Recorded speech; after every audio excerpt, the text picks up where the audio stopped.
Buenas tardes, ¿en qué puedo ayudarlos?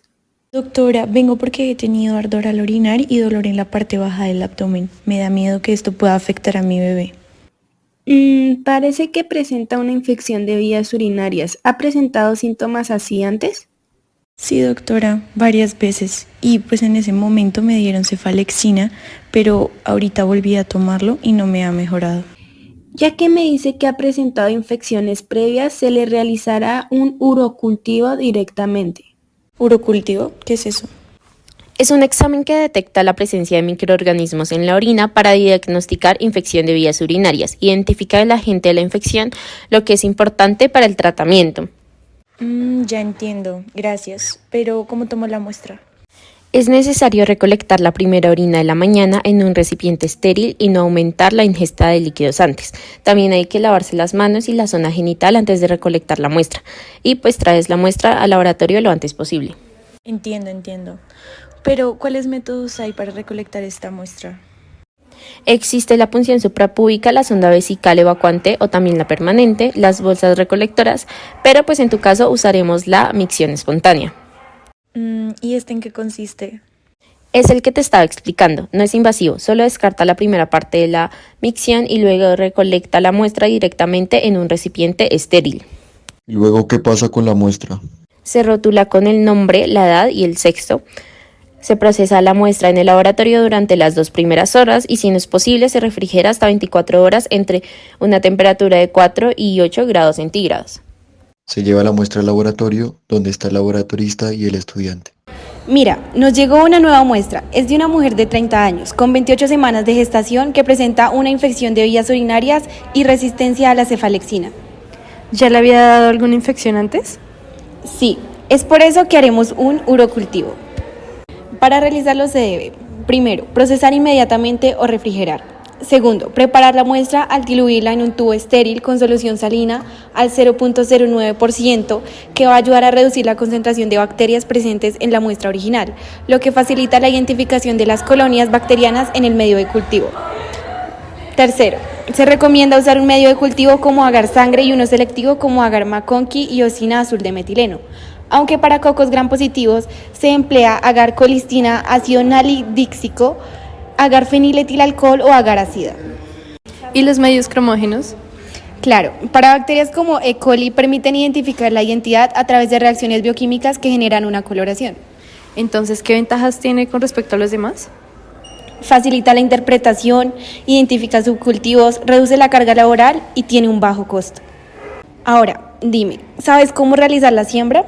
Sí, yo había leído algo sobre los diferentes métodos. Uno de ellos es el recuento de colonias. Primero tomamos la cantidad de muestra previamente esterilizada y después se pone la superficie del lagar y se hace una línea recta de arriba abajo por todo el centro del lagar. Después, con ayuda del asa, se realizan estrías de un lado a otro por el medio de cultivo. Pero es importante tener en cuenta que para agares selectivos de gram negativos es importante realizar una siembra que permita obtener colonias aisladas como una técnica para agotamiento. Bueno, ¿y sabes de la incubación después del procedimiento? Sé que es importante tener en cuenta la temperatura y el tiempo. Por una parte leí que es necesario incubar los cultivos entre 35 grados y 37 grados centígrados en ambiente normal. Y aquellos agares de medios selectivos de cocos gram positivos deben incubar en atmósfera de CO2 al 5% para estimular su crecimiento. ¿Y cuál sería el tiempo adecuado? El tiempo adecuado sería mínimo 18 horas antes de su interpretación, pero se hace por 48 horas cuando la muestra se obtiene por una técnica invasiva, se observan colonias pequeñas, el resultado no concuerda con la coloración del gram o el estado clínico del paciente y el paciente tiene algún tipo de inmunosupresión o alguna sospecha de una infección fúngica. 48 horas después. Muy bien, ya están listos los resultados. Ahora voy a explicarte cómo interpretarlos. Sí. Primero tenemos en cuenta la cantidad de orina cultivada y que el conteo de cada población bacteriana corresponde a una unidad formadora de colonia. En el caso de sembrar 0,2 mililitros, el resultado del recuento se multiplica por 100. En el caso de un microlitro, el resultado del recuento se multiplica por 1000. Recuerda que la cantidad de siembra depende del método de recolección y la probabilidad de contaminación. ¿Y qué pasa si hay más de una bacteria en el cultivo? En ese caso se debe determinar el número de colonias por cada morfotipo. La presencia de 3 o más poblaciones podría indicar que hay contaminación significativa y tenemos que repetir la muestra. Se debe tener presente que microorganismos como estreptococos del grupo Víridas, entre otros, se deben informar como flora normal colonizante, a menos que el recuento sea 10 veces superior a otra flora acompañante, caso en el cual se debe proceder como si fuera un uropatógeno. Entonces, ¿cuáles son los valores de referencia?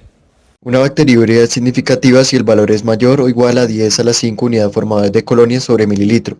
Sin embargo, la técnica de recolección de la muestra, la presencia o ausencia de sintomatología deben ser tenidas en cuenta. El caso de nuestra paciente es especial. Debido a su estado de embarazo, recuentos mayores o iguales a 100 unidades formadoras de colonias serán significativos teniendo en cuenta que la paciente ya tiene síntomas y la muestra obtenida es estéril. Pero no entiendo, ¿cómo hacemos para identificar el género y especie bacteriana si hasta el momento solo hemos indicado si hay o no una infección? Calma, la identificación es sencilla. Los métodos de identificación se dividen en dos grupos, basados en pruebas bioquímicas y basados en proteómica. ¿Cómo es eso? Suena complicado. Los métodos bioquímicos utilizan reactivos con el fin de determinar la presencia de enzimas o compuestos químicos que producen cambios visibles, como las pruebas INVIC o la prueba Gram.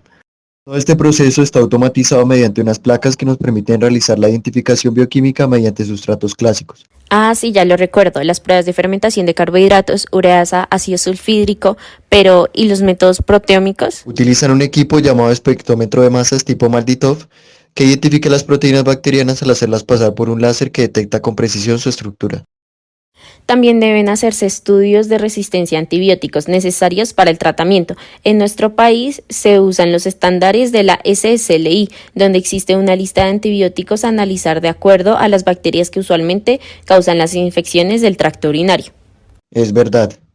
Una vez tenemos los resultados, Bueno, mira, ya están los resultados. Cultivo positivo con un recuento de colonias de 80.000 unidades formadoras de colonia por mililitro, predominando la especie gram negativa E. coli, quien tiene resistencia frente a la cefalexina y a la ampicilina. teniendo esto, podemos determinar que la paciente presenta una infección de tracto urinario causada por E. coli con un recuento significativo de colonias. La bacteria muestra resistencia a la cefalexina y la ampicilina, pero es sensible a otros antibióticos comunes. Se recomienda iniciar la terapia antibiótica según las indicaciones del médico. Ya en el consultorio, Efectivamente tenías una infección de vías urinarias, sin embargo no es una urgencia, es sencillo de tratar. Implica la administración de antibióticos específicos seleccionados según el tipo de bacteria identificada y su sensibilidad a los antibióticos. Además del tratamiento antimicrobiano, se pueden proporcionar medidas para aliviar los síntomas asociados con la infección del tracto urinario. También se pueden recomendar medidas preventivas, como aumentar la ingesta de líquidos y mantener una buena higiene personal para evitar futuras infecciones del tracto urinario. Doctora, ¿pero por qué le cambiaron su tratamiento? ¿Antes le funcionaba bien? Porque las bacterias E. coli han desarrollado una armadura especial que las protege de la cefalexina. Es como si llevaran escudo antibióticos. días siguientes, van a ver si funciona el tratamiento. ¿Sabes cómo ha evolucionado la paciente? Sus síntomas han mejorado mucho y en las pruebas de seguimiento hay una considerable reducción en la carga bacteriana. Le daremos de alta. Me alegra decirles que todo está perfecto. Le daremos salida.